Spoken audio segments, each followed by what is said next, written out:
Hello students आज क्लासत question number 4 टू सल्यूशन करिम। क्वेश्चन नम्बर 4 तो आमार एटा एमसीकिউ হয় আৰু एमसीकिউ বিলাক তোমালোকে কৰি পিনে आन्सर ওলাব লাগিব তেনহলে হে এই টাইপৰ অংক আহিলে কৰিব পাৰিবা।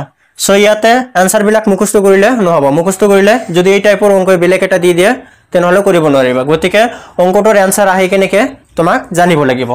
সো কোশ্চেনটো কি আছে, যদি p proportional q আৰু p equal 6 হলে q equal 30 এতিয়া p equal 2 তেন্তে q ৰ মান কিমান হ'ব। সো যেহেতু এটা এটা এমসিকিউ হয় গতিকে যিমান শর্টকাটত সলিউশন কৰিব পাৰো আমি। সো ইয়াত চোৱা কি কৈছে আমাক p proportional q দিয়া আছে কি given p proportional q এটো কোৱা হয় সমানুপাতিক, তাৰ মানে p ৰ মান বাঢ়িলে q ৰ মানো কি হ'ব বাঢ়ি যাব। সো এটোক আমি কি কৰিম ইয়াত সমান সমান চিন আনিম। ইয়াত চোৱা p equal q ইয়াত চোৱা সমানুপাতিক চিহ্ন উঠাই দি আমি তাৰ মানে proportional উঠাই দি আমি কি দিছো ইকুৱেল দিছো। গতিকে ইয়াত কিবা এটা কনস্ট্যান্ট দিব লাগিব, হেতু সাধাৰণতে কি আহে k বুলি লিখিব লাগে। বুজি পাইছা, একেবাৰে সিম্পল কথা। আগতে আছিল proportional ইকুৱেল দিয়া হৈছে গতিকে k দিব লাগিব।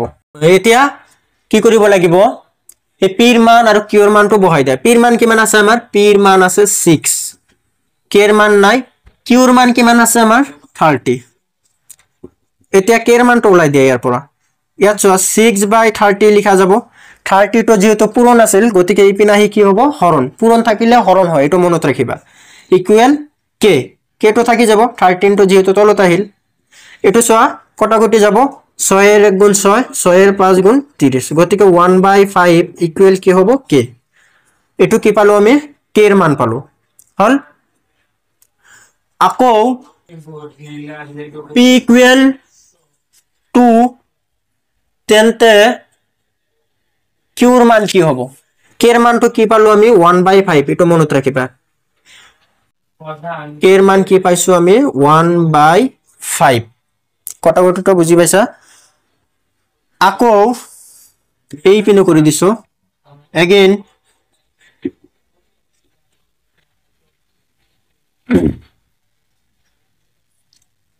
p proportional q এটো কি লিখিব পাৰিম p equal kq আগৰটো নিচিনাই। এবাৰ কি কৰিব লাগিব আমাৰ আগৰ এইটো লিখা হৈছে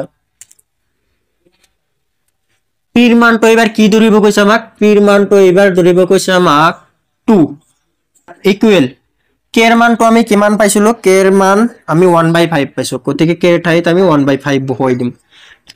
ইকুৱেল q ৰ মান আছে নেকি, q ৰ মান নাই গতিকে q এ থাকিব হল 2 ইকুৱেল ইয়াত চোৱা ওপৰত অনৰ লগত q পূৰণ কৰিলে কি হৈ যাব আমাৰ q হৈ যাব ডিভাইডেড বাই 5।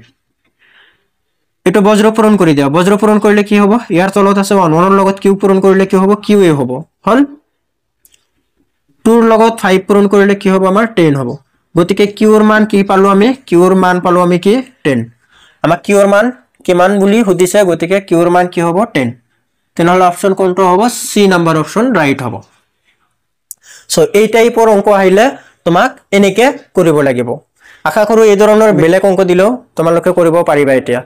এতিয়া হা কোশ্চেন নাম্বাৰ 5 লৈ। সো কোশ্চেন নাম্বাৰ 5 তো আমাৰ হাতত আছে। তলৰ তালিকাখনৰ খালি ঠাইত y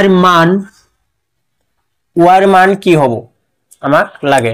অপচন দিয়া আছে কি 8, 6, 4 আৰু 2। ইয়াত চোৱা x ৰ মানটো কি আছে, x ৰ মান বিলাক আছে 1, 2, 4, 8, তাৰ মানে x ৰ মান লাহে লাহে কি হৈছে বাঢ়ি আছে। আৰু y ৰ মানটো চোৱা 32, 16, 8 এনেকে কি হৈছে কমি আছে, তাৰ মানে এটা বাঢ়ি আছে আৰু আনটো কি হৈ আছে কমি আছে। সো এইটোৰ পিছত ইয়াত কি হ'ব এইটো লিখিব লাগে।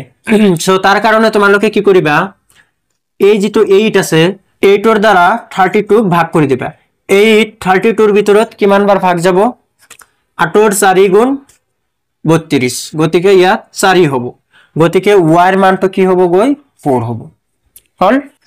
গতিকে কোৱেশ্চন নম্বৰ 5 টো এইটোই আছিল সো আজিলৈ ভিডিওটো ইমানেই ভিডিও ভাল লাগিলে লাইক কৰিবা আৰু কমেন্টস কৰিবা আৰু ভিডিওবোৰ ভাল লাগি থাকিলে চেনেলটো সাবস্ক্ৰাইব কৰি লবা ধন্যবাদ